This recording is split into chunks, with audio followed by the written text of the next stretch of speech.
I don't know if you've been paying attention or not to the news media recently, but within the Italian-American community, there seems to have become an uproar, which I think represents a phenomena that I've been studying for many, many years, the phenomena which I've come to term as irony deficiency. Hang on, I'll explain the term in just a few seconds. This controversy deals with the portrayal of what seems to be an Italian identity, or a claim to be Italian identity, through this television program, Jersey Shore, on MTV. The Italian-American community leaders are upset that it's denigrating, defaming Italian-Americans. People who are actually Guidos are defending this as a righteous, honest representation. I don't fall either there, one side or the other. I am looking at this from a very kind of what would you call it, an unbiased, balanced point of view that looks at what does this mean. And you can go to i-Italy.org and follow the blogs and the responses that people have in order to be able to understand this more in depth. But this sense that who has the right to represent Italian-American culture and who has the right to critique the representation of Italian-American culture seems to me to be part of what I find as a generational delinquency, a generational problem that we have always had within the Italian-American community. I happened to discover this problem when I was looking at humor.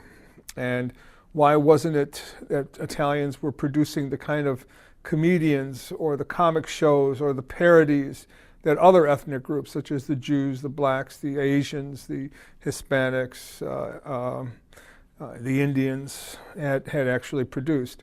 And what I found was that there was a gap between the generations. And that gap was caused by 3 or 4 very crucial things. One is the trauma itself of immigration. Leaving one country and coming to another doesn't leave you with much to talk about, especially when you don't teach your children how to speak the language. So the loss of the Italian language was one reason for this gap. The trauma of traveling to the United States, the trauma of the immigrant experience, and created a fear, what I used to call an immigrant fear. So the immigrants were very much afraid of American authorities, afraid of any kind of an American power. And finally, these two things lead to not knowing your own culture. And you cannot make fun of something you don't know of. You cannot detach yourself from something that you don't know. So these 3 major reasons exist for why we have this thing that I call irony deficiency. You cannot be ironic if you're afraid. You cannot be ironic if you don't have a sense of what your culture is all about. And you cannot be ironic about something that you can't detach yourself from. And so this leads itself to the very understanding of what's going on when the community leaders are looking at the portrayal of Italians. And one of the things is I agree very much that we have never been well represented in the media. If you look at the evolution of the African-American representation in the media, you can find a parallel with the Italian-American image as it has advanced in the media. Slaves began entertaining themselves. White people began looking at those slaves and imitating those slaves with blackface on. Then freedmen, or sometimes runaway slaves, actually got jobs in minstrel shows portraying white people who were imitating black people. So what happens is, as you move along in time, the idea of what an identity is gets very distorted, and the people who watch these shows believe what they're seeing is the way these people are. That has happened in the American audience in terms of African Americans. It's happened in terms of Italian Americans and all the other ethnic groups. Now, what is different? African Americans have stormed, have fought for civil rights and so on. Italian Americans are just beginning to get a sense of what their political power may be, what their social power may be, and the sense of being left out of the media images is now being exacerbated by the sense of being left out of intellectual discussion. So there's some common ground here, I think, that Italian American businessmen, Italian American intellectuals can learn from each other only by coming into conversation on this subject, not by yelling, boycott your event. I mean, we're going to have an event at the Calandra Institute on January 21st, which is going to explore this idea of Guido culture. What is it? Where did it come from? Who represents it? What can be done about it? Is there anything to be done about it? What does it mean? Et cetera, et cetera. These are intellectual pursuits.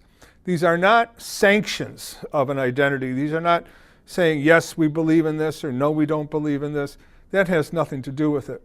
And so when these people come together, that's when we're going to be able to get some good understanding in terms of where is Italian American culture today, where does it need to be, and what effect do these bad representations have? Because what these representations are, they reflect the lower part of Italian American culture. And Italian Americans who have risen above this do not want to be associated with this lower part. Therefore, when they see that in the media, they want to protest it because they are afraid that the rest of the United States is going to see them and think, this is what all Italian Americans are. Now, that might not be true for the East Coast, where you are more likely to be in contact with Italian Americans and have alternative images to what's in the media. But it is rather likely on the West Coast, in the Midwest, in the South, in the upper Midwest, that people could come to these conclusions.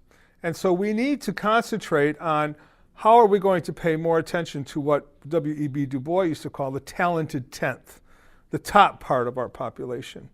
What is it that's going to take in terms? And the other thing we need to understand is American television has never been a friend to the to images of ethnic groups, at least not to the point of avoiding stereotypes.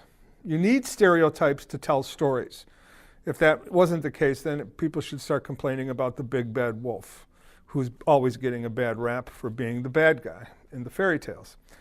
The bottom line, I think, here, and the point I would like to leave you with, is that there is this notion of irony deficiency, and it's not something negative and it's not something positive. It's just the fact that in order for people to share a common culture, they need to be able to share understanding. They may be able to share a sense of what is funny, what is not funny, and so on.